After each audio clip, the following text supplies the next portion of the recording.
Jangan lupa like, comment, and subscribe channel YouTube TVRI Bengkulu dan nyalakan lonceng notifikasinya.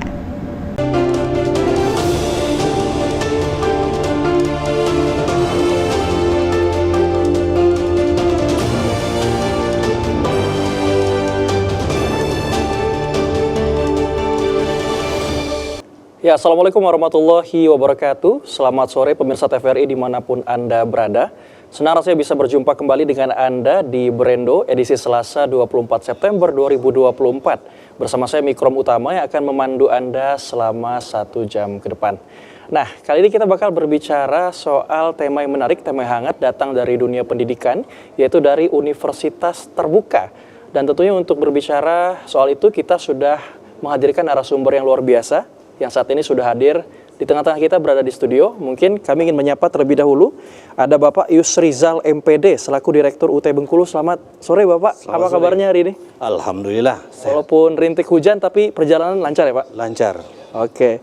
Berikutnya kami ingin menyapa ada Profesor Dr. Ali Muktianto, SEMSI, selaku Wakil Rektor Bidang Keuangan, Sumber Daya dan Umum Universitas Terbuka. Selamat sore Prof. Selamat sore, Assalamualaikum. Waalaikumsalam, apa kabarnya Prof? Alhamdulillah. Oke, kami mengucapkan terima kasih Pak sudah menyempatkan hadir membersamai pemirsa TVRI di rumah. Kita akan bicara soal Universitas Terbuka ya Pak. Mungkin banyak dari masyarakat kita juga cukup tahu tentang salah satu universitas terbuka ini ya. Memang menjadi institusi pendidikan yang saat ini cukup digandrungi sebagai tempat untuk menempuh pendidikan tinggi.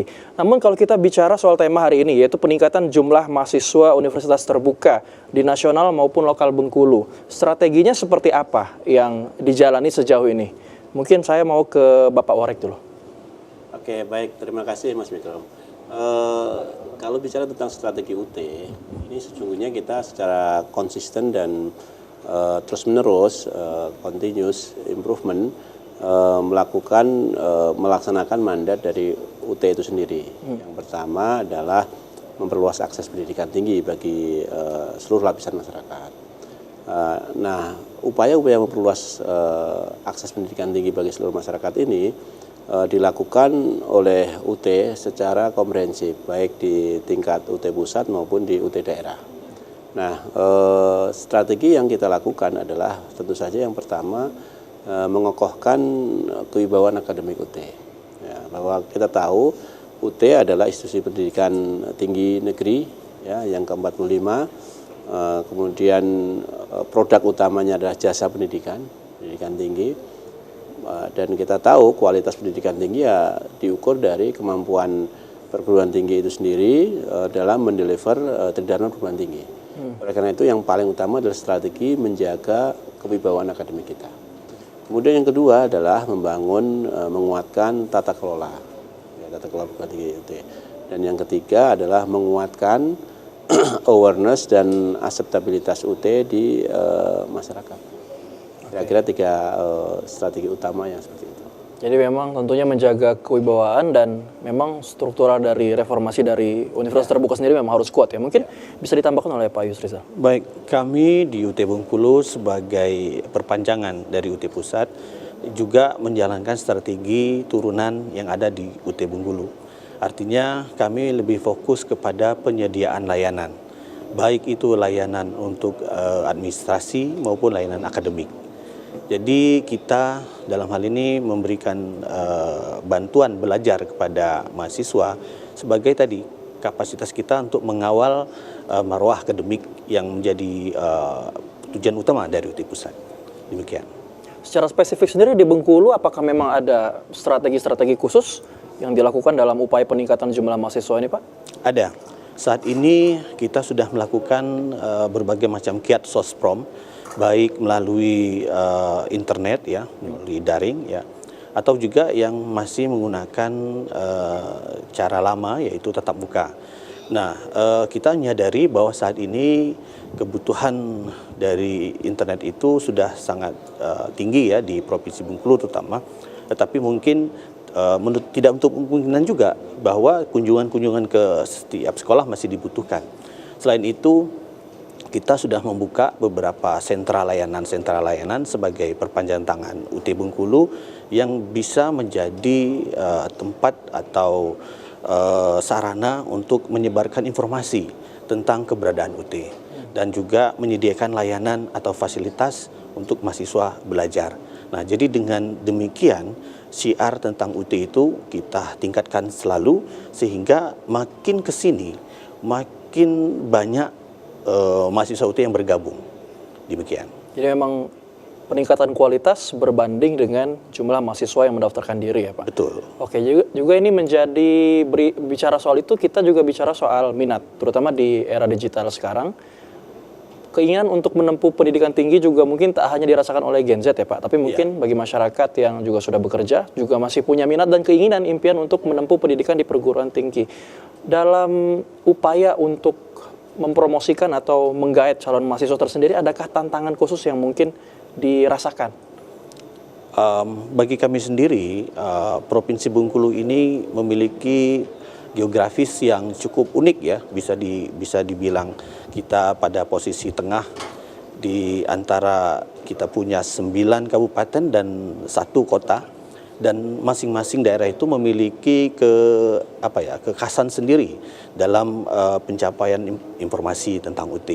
Nah, ini juga akan memberikan semacam tantangan bagi kita untuk di masing-masing daerah itu bisa saja kita akan memilih kiat-kiat yang tidak bisa kita samakan dengan daerah lain, termasuk juga salah satunya pendekatan kepada perangkat-perangkat desa ataupun di daerah-daerah yang di mana mereka itu mungkin saat ini masih belum mengenal UT secara dekat.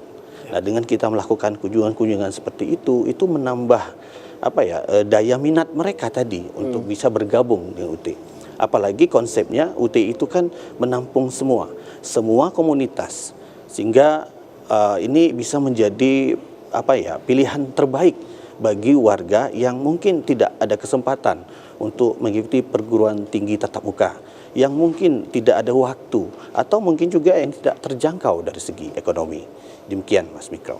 Ya, juga memang harus ada langkah-langkah komprehensif ya Pak. Ada. Juga ini bicara soal daerah tadi yang disangkut oleh Bapak tadi, memang UT ini tidak hanya di Kota Bengkulu tapi juga tersebar di beberapa daerah. Betul. Mungkin adakah kalau di daerah sendiri secara spesifik mungkin bagaimana melihat minat masyarakat calon mahasiswa untuk ketertarikan mereka untuk kuliah, dan mungkin apakah ada tantangan juga yang dihadapi selama menggait calon mahasiswa yang berada di daerah? Ya, boleh saya jawab ya Mas Mikro.